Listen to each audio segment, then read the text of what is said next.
It is not the primary motive of corporate news stations to inform you. I know that's a little surprising to hear for some. Growing up, we all think that MSNBC and CNN are just there to tell us what's going on in the world, but it's not the case that it's the primary motive. It might be the secondary motive, but the primary motive for them is actually to make money. It's to make money. And the way they make money is by getting eyes on their content. And that's done by generating clicks, generating views, and that's through whatever means necessary, even if it's skirting the truth sometimes. And by skirting the truth, I mean lying, even if they have to lie sometimes. So AOC was at the Democratic National Convention last night, doing a speaking role, which the DNC asked her to take on. It was a procedural role to formally nominate Bernie Sanders for the presidency. It's just a formality. It's mostly symbolic. But look at what corporate news stations decided to do. Look at how they framed this event. You have MSNBC tweeting, "In one of the shortest speeches of the DNC, Rep. Ocasio-Cortez did not endorse Joe Biden. I hereby second the nomination of Senator Bernard Sanders of Vermont for President of the United States of America." Then you have NBC saying, "In one of the shortest speeches of the DNC, Rep. Ocasio-Cortez did not endorse Joe Biden. I hereby second the nomination of Senator Bernard Sanders of Vermont for President of the United States." Notice that it has 4,000 likes there. Fortunately for us, the NBC News account screenshotted that so we can have it, because they ended up deleting the tweet because it was misleading. It was misleading. AOC actually tweeted out afterwards to clear up this confusion, saying, "If you were confused, no worries. Convention rules require roll call and nominations for every candidate that passes the delegate threshold. I was asked to second the nomination for Senator Sanders for roll call. I extend my deepest congratulations to Joe Biden. Let's go win in November." So it's a little curious that both of those corporate news stations' Twitter accounts emphasize the fact that she did not endorse Joe Biden there. And it makes sense that she didn't endorse Joe Biden there, because A, she had already previously endorsed Joe Biden. So why would she need to do it again on the DNC stage? And B, the DNC asked her to formally nominate Bernie Sanders for president. So the way they emphasize that she did not endorse Joe Biden, it's kind of a non sequitur. Why are you bringing that up in the first place? But the damage was already done. You had a few accounts tweeting their disdain for Representative Ocasio-Cortez following these two corporate news stations' tweets. You have Carla Rickert saying, "Her choice. She will have to live with her choices. Consequences are a pain. She will learn some lessons, I'm sure." Then you have "I don't feel safe in this world," stating, "AOC just lost all of my support."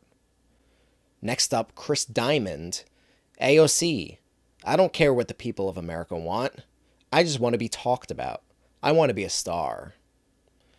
Lastly, Senta Main, odd name, but she says all she did was give Republicans a constant soundbite that they will use over and over. So to be sure, the NBC News account tweeted up a follow-up tweet in order to clarify their original tweets. You know it's a good original tweet when you have to send follow-up tweets to clarify it. But they said, "In a tweet after her speech, Rep. Ocasio-Cortez explained her nomination for Senator Sanders at the #Dem convention and extended her, quote, deepest congratulations to Joe Biden." That was after about 45 minutes. And even later on, they tweeted, "Editor's note and clarification. This tweet should have included more detail on the nominating process. We have deleted the tweet to prevent its further spread, but it can be seen here for the record. And then the second tweet, editor's note and clarification, 2 for 2. Ocasio-Cortez was asked by the DNC to second Sanders' nomination. The nomination is a procedural requirement of the convention. Ocasio-Cortez has previously endorsed Biden, and her speech was similar in length to other nominating speeches. So this is just a last-minute addition to this video, as I've already finished recording, but just as I finished recording, AOC clapped back against NBC. There's a lot of letters going on here, but she says, "So NBC News, how are you going to fix the incredible amount of damage and misinformation that you are now responsible for? Because a 1:15 a.m. tweet to slip under the radar after blowing up a totally false and divisive narrative across networks just isn't it." So good on AOC for actually clapping back against NBC News for this false and misleading tweet. I think progressives should do this more often. So, of course, those tweets got a fraction of the views, likes, and retweets as the original tweet that had around 4,000 likes. Of course, it's the case that the clarification never sees as many eyes as the original tweet. But at that point, the damage is already done. Now, I don't know the extent to which all of those tweets that were expressing their disdain for AOC are sincere. I don't know if they're just people who never supported AOC in the first place. But I'm sure there are bound to be people who genuinely saw that and genuinely were upset, angry with AOC for what she did, which was a role that she was asked to do by the DNC. This is a news station, okay? And the fact that they were able to clarify, they checked themselves, they clarified all of this information that AOC said, and they found it to be correct. They found it to be accurate information. So they could have done all of that in the first place. They could have waited just a little bit. But they knew that the original tweets would garner outrage from Joe Biden Democrats who are already disdainful for Bernie Sanders, or with Bernie Sanders. And this would poke the bear even more, stir the pot, so it gets clicks, so it gets views, so it gets eyes, and ultimately generates money. This is their job. It's their job to give news, in theory, but then they go and do stupid stuff like this.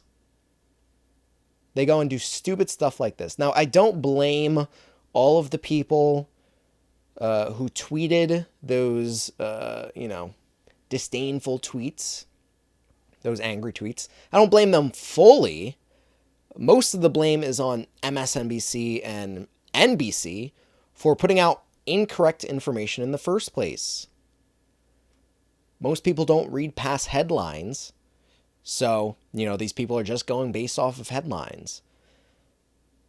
But those people just tweeting this information, they could have done their own research and found that this is something that is a part of the nominating process. Shoot, I didn't know it was a part of the nominating process until I read a news article that it is a procedural event. So those people get some blame, but also NBC and MSNBC get a bulk of the blame for outright lying. And the reason that they're doing this is because AOC and progressives are against the interests of corporate media. That's just how it is. They don't want her to have any power. They want to smear her early on, so when it gets to a point that she's actually going to run for higher office, people that never saw the clarifications, they remember this. They say, hey, remember back in 2020 when AOC nominated Bernie Sanders instead of Joe Biden? They'll remember that. They probably wouldn't have seen the correction. So that's just typical corporate media, typical mainstream media. It's all about the money. and less about the truth. But let me know your thoughts in the comments section below. Agree or disagree? Let's have a conversation. And subscribe to join the political revolution against mainstream media. Folks, I got bad news for you, and you saw it here first. CNN, MSNBC, and Fox News, they're all bought and paid for. Independent progressive media is the path forward. Thanks for watching, and we'll see you next time.